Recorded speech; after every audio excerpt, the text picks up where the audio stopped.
आज आपको सुनाते हैं गुरुदेव रविंद्रनाथ टैगोर की लिखी कहानी दहेज। रामसुंदर के 5 लड़कों के पश्चात जब एक कन्या का जन्म हुआ तो माता पिता ने बड़े चाव से उसका नाम निरुपमा रखा। समय बीतता गया और निरुपमा विवाह योग्य हो गई। बहुत खोज करने पर राय बहादुर का एकमात्र पुत्र उन्हें पसंद आया। वर पक्ष ने 10,000 रुपये और बहुत सी दान सामग्री की मांग की। रामसुंदर ने बिना विचारे ही उनकी बात मंजूर कर ली। ब्याह के समय सभी कोशिशों के बावजूद वह पूरे पैसों का प्रबंध नहीं कर पाए। विवाह का दिन आ गया। कर्ज लेकर भी 6-7 हजार रुपये कम पड़ रहे थे। विवाह मंडप में हलचल मच गई। रामसुंदर राय बहादुर के पैर पकड़कर बोले, इस शुभ कार्य के संपन्न होते ही मैं पैसे दे दूंगा।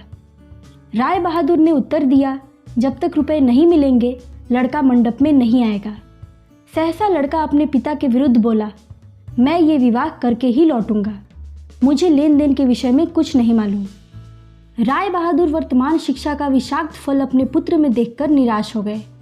विदा के समय निरुपमा ने अपने पिता के गले लगकर रोते हुए पूछा, पिताजी, क्या ये लोग मुझे यहाँ आने देंगे? पिता का मन व्याकुल हो उठा। रामसुंदर जब भी अपनी बेटी के घर आते उनका उचित आदर नहीं होता।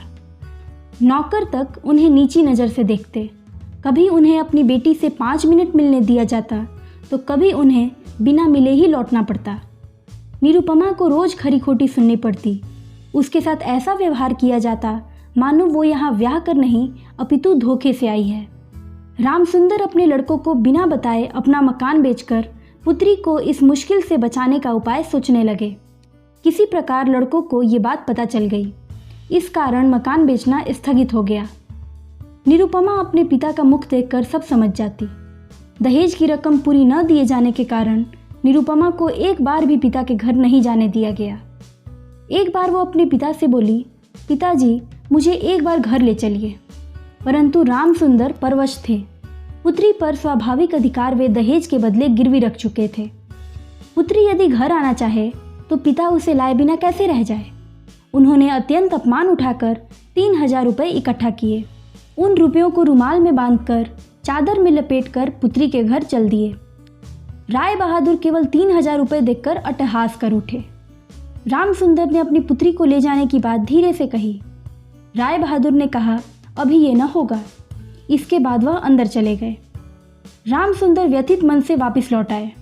उन्होंने प्रतिज्ञा की कि इस बार पूजा के शुभ अवसर पर वह निरुपमा को अवश्य लाएंगे। रामसुंदर राय बहादुर के घर अपनी पुत्री को लेने पहुंचे। राय बहादुर घर पर नहीं थे। रामसुंदर ने पुत्री से कहा, इस बार मैं तुम्हें अवश्य ले जाऊंगा। मैं रुपयों का पूरा इंतजाम करके आया हूँ। पिता पुत्री दोनों रो रहे थे। रोने के बाद जब निरुपमा सामान्य हुई तो पिता के साथ आए भाई से पूछने पर उसे पता चला कि उसके पिता उसके सुख के लिए अपना मकान गिरवी रख कर आए हैं। इस बात से उसके स्वाभिमान को चोट पहुंची। निरुपमा सारी स्थिति समझकर पिता से बोली, यदि आपने मेरे श्वशुर को एक भी पैसा दिया तो फिर आप कभी भी अपनी कन्या का मुंह नहीं देख पाएंगे। मेरे पति तो इन रुपयों को चाहते भी नहीं हैं। रामसुंदर ने कहा, बिना रकम दिए तुम्हें ये लोग यहाँ से जाने नहीं देंगे।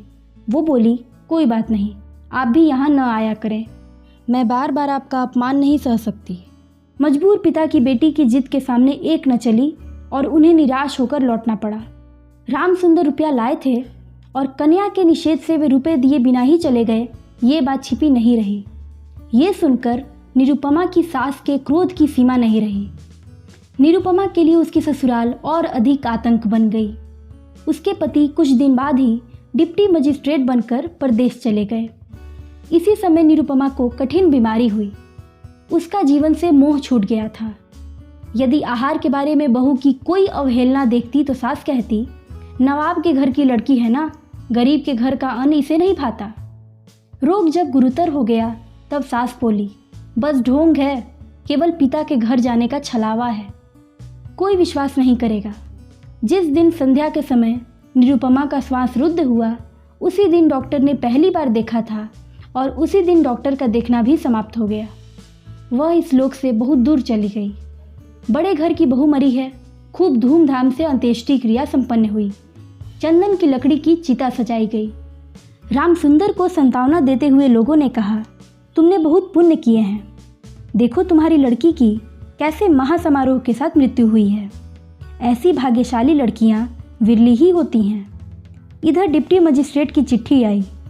मैंने यहाँ पर सब प्रबंध कर लिया है, अतएव अविलंब मेरी पत्नी को यहाँ भेज दिया जाए।